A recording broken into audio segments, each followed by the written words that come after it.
اور اب آپ کو بتائیں کہ سپریم کورٹ میں پریکٹس اینڈ پروسیجر ایکٹ کے خلاف کیس کی سماعت آج ہوگی۔ چیف جسٹس امرتا بندیال کی سربراہی میں 8 رکنی لارجر بینچ سماعت کرے گا۔ مزید جانتے ہیں، سپریم کورٹ میں موجود ہیں ڈان نیوز کے نمائندے حسیب بھٹی۔ جی حسیب بھٹی، آپ سے جاننا چاہیں گے سماعت کب تک شروع ہوگی؟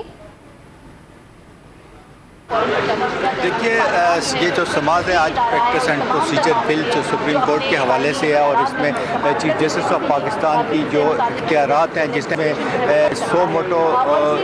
لینے کا اور اس کے ساتھ ساتھ بینچ بنانے کے حوالے سے، اس پر سپریم کورٹ کے آج تیسری سماعت ہوگی۔ 8 رکنی bench chief justice of Pakistan کی سربراہی میں سماعت کرے گا۔ 12:30 بجے یہ سماعت شروع ہونی ہے، کچھ دیر بعد یعنی کہ یہ سماعت شروع ہو جائے گی، اور اس کی یہ تیسری سماعت ہے۔ اور پہلی سماعت میں ہی جو بینچ نے اس بل کے اوپر عمل درآمد روک دیا تھا، اور اب تک عمل درآمد رکا ہوا ہے، جبکہ حکومت کی جانب سے گزشتہ روز اس کے اندر اپنا ایک موقف جو ہے جمع کروایا گیا تھا CMA کی شکل میں، اور جس میں حکومت نے اس میں یہ موقف اختیار کیا کہ یہ جو درخواست گزار ہے، جن کی درخواستوں کے اوپر سپریم کورٹ یہ کیس سن رہی ہے، ان کا اس کے اندر کوئی مفاد نہیں ہے، اور ان کی یہ حیثیت نہیں ہے کہ ان کی یہ درخواستیں سنی جائیں۔ اس کے ساتھ ساتھ اس میں یہ بھی کہا گیا ہے کہ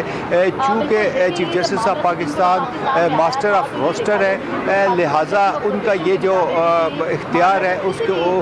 باقاعدہ طور کے اوپر اس کو قانونی شکل دی گئی ہے اس بل کے اندر،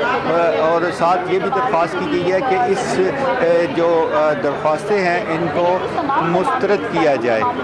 یہ گزشتہ روز حکومت کی جانب سے attorney general, deputy attorney, additional attorney general Aamir Rehman نے وہ یہ جمع کروائی تھی درخواست، اور اس کے ساتھ ساتھ حکومت نے ایک اور درخواست بھی جمع کروائی ہے، جس میں حکومت نے جو اس وقت 3 بڑی پٹیشنیں، جس میں جو مین پٹیشن تھی پنجاب اور KP الیکشن کے حوالے سے، جس میں 4 مئی کو آخری سماعت ہوئی تھی اس کے اوپر، اور اس کے علاوہ جو کاشف رحمان کی جو ایک درخواست تھی جس کے اوپر پورے ملک میں الیکشن کرانے کے حوالے سے، اور اس کے ساتھ ساتھ یہ جو پریکٹس اینڈ پروسیجر بل کے حوالے سے،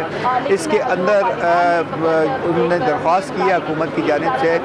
کہ فیڈریشن کی جانب سے کہ اس کے اندر فل بینچ بنایا جائے، اور اس میں کسی بھی خاص جج کا انہوں نے اس میں واضح طور پر کہا کہ جی کسی خاص اب سے کچھ دیر بعد سماعت کا آغاز ہو جائے گا۔ تفصیلات دیتے حسیب بھٹی، آپ کا بہت شکریہ۔